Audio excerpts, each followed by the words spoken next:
Di tutorial Adobe Photoshop kali ini saya akan coba mengulang tutorial yang sebelumnya dulu beberapa bulan yang lalu itu tanpa menggunakan voice over ya atau suara saya. Jadi di sini saya coba menuruti yaitu beberapa teman subscriber yaitu yang ada di dengan judul cara mudah memisahkan stempel dari background ya, atau 6 bulan yang lalu ya, yang udah ditonton 32.000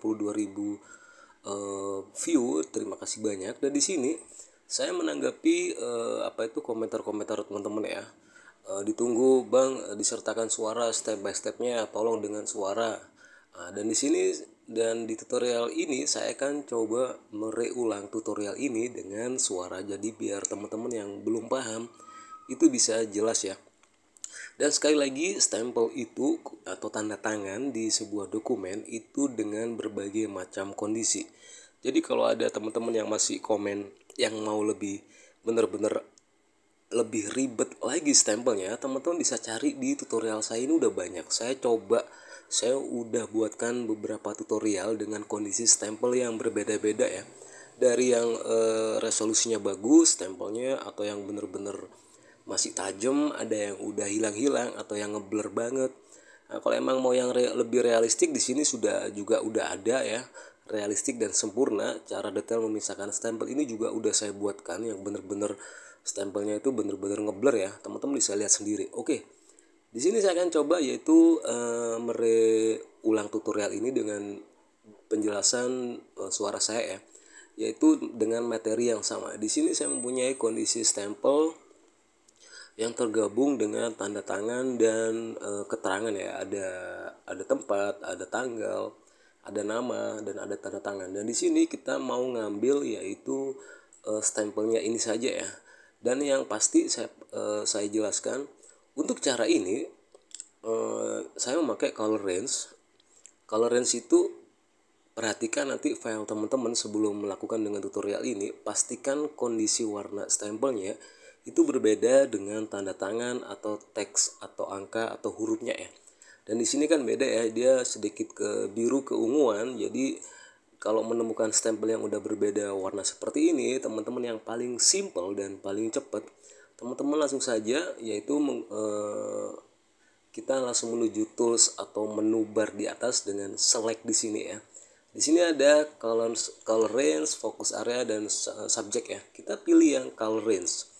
Dan di sini teman-teman color range-nya di sini saya pakai Adobe Photoshop 2020. Untuk selectnya biarin yaitu di sample colors. Untuk lokalisnya color clusternya ini ya teman-teman nggak usah dicentang. Untuk fusionlessnya ini yang nanti kita bermain di sini ya, fusionlessnya ini ya. Mungkin defaultnya teman-teman antara 50 ke bawah. Oke, mungkin seperti saya taruh ke 36 ya. Nah, sebelum menjadi seperti ini, kalau teman-teman nanti klik yang hitam, dia akan mengambil range color yang sesuai dengan apa itu edge drop yang kita ini ya, atau sampel warna yang kita klik ya. Kalau teman-teman ingin yang hitam diklik seperti ini, nah, saya perbesar lagi deh. Ini saya close dulu ya. Oke, ini saya perbesar lagi. Kita balik ke yaitu ke color range. Di color range ini teman-teman, kalau misalkan teman-teman klik yang hitam, berarti dia yang diseleksi yaitu yang hitam. Kalau udah misalkan ingin lebih tajam, fusionlessnya teman-teman geser ke kanan. Nah, mungkin sampai antara 100 ke atas ya. Oke, sekarang kita mau ngambil sampel stempelnya. Jadi kita klik yang benar-benar lebih tajam dari misalkan biru keunguan ini. Dia langsung keluar. Jadi untuk teks dan tanda tangannya yang warna selain stempel, dia nggak akan ke seleksi atau ikut terseleksi, nggak akan ya. Dan kalau sudah teman-teman pastikan seperti ini, kalau teman-teman fusionlessnya ditarik ke kiri, dia agak berkurang opacity-nya ya. Jadi kita harus benar-benar tajamkan seperti ini ya, mungkin antara 150 ke atas lah. Dan kalau sudah teman-teman di sini pastikan selection yang di klik ya, atau yang dicentang, jangan image. Selection previewnya tetap down, dan kalau sudah kita klik OK, dan dia akan langsung otomatis terseleksi seperti ini tanpa teks atau tanda tangan, dia nggak akan ikut terseleksi. Oke, saya coba zoom ya di sini ya. Nah, saya pastikan misalkan kalau ada seperti ini, teman-teman nggak usah bingung. Kalau emang ingin menambahkan seleksi ada yang hilang seperti ini, teman-teman bisa yaitu ke lasso tool. atau toolsnya keluarga Lasso, kita ambil yang Lasso tool. Untuk teman-teman untuk menambahkan seleksi, tahan shift pada keyboard. Baru di sini sampai ada tanda plus ya. Kalau ingin mengurangi seleksi, teman-teman klik tanda alt pada keyboard sampai dia muncul tanda minus. Jadi apa minus sama apa plus itu? Jadi kalau teman-teman ingin, nah ini kan ada yang belum terseleksi, berarti kita harus menambahkan, yaitu teman-teman boleh dengan tahan shift, baru klik kiri mouse tahan, kita langsung ditambahkan di seleksi seperti ini. Ada bidang yang belum terseleksi kalau ingin menambahkan ya, dan kalau sudah lepas dan dia akan tersambung. Jadi kalau ingin menambahkan seleksi atau bidang yang belum kita seleksi atau luput dari seleksi, kita bisa tambahkan dengan menahan shift. Contohnya seperti ini ya, yang di atas ini. Tahan shift, kita tambahkan seperti ini. Nah, untuk bidang-bidang yang lain yang ingin teman-teman tambahkan, boleh seperti itu, dicari tahan shift seperti ini dan dilepas. Nah, begitu seterusnya sambil dicari benar-benar kalau ingin teman-teman stempelnya sempurna ya. Nah, oke, seperti ini.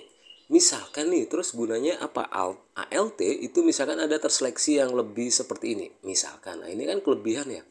Berarti kalau kelebihan itu kita harus mengurangi seleksinya dengan menahan ALT, yaitu lawan katanya shift atau lawannya shift ya. Tahan ALT di sini sampai muncul minus seperti ini ya. Kita klik, nah, kita pastikan seleksi yang benar-benar bidangnya sesuai objek dan kita lepas dan dia akan menghilang. Jadi seperti itu ya teman-teman ya. Kalau ingin menambah seleksi ditahan shift, kalau ingin mengurangi seleksi ditahan ALT. Jadi teman-teman pastikan dicari sendiri kalau seperti ini, tahan shift sambil diseleksi sendiri seperti ini. Dicari lagi kalau ingin benar-benar stempelnya sempurna ya, seperti ini. Oke, itu saja. Dan kalau sudah, teman-teman nanti bisa dipraktekin di stempelnya sendiri ya. Dan kalau sudah, teman-teman bisa dikontrol J seperti ini dan dia udah jadi ya teman-teman ya. Seperti ini. Bisa juga yang tadi itu dengan klik add layer mask yang di bawah ini ya teman-teman ya. Dan dia sama saja sudah jadi seperti ini. Kalau teman-teman ingin ditambahkan background lain, klik new layer. Coba kita tambahkan background yang agak sedikit gelap. Kita tumpahkan seperti ini dan dia udah jadi seperti ini. Atau ingin backgroundnya putih, boleh kita tumpahkan dengan paint bucket. Dan di sini teman-teman bisa lihat ini benar-benar sudah menjadi transparan. Nah, teman-teman bisa lihat ya. Dan ini teman-teman bisa save dalam format PNG. Dan ini hasilnya ya, teman-teman bisa lihat. Benar-benar kayak tipe aslinya. Jadi kondisi stempel dengan yang saya contohkan ini dengan kondisi yang masih sedikit agak lumayan baik. Oke, segitu saja. Semoga bermanfaat.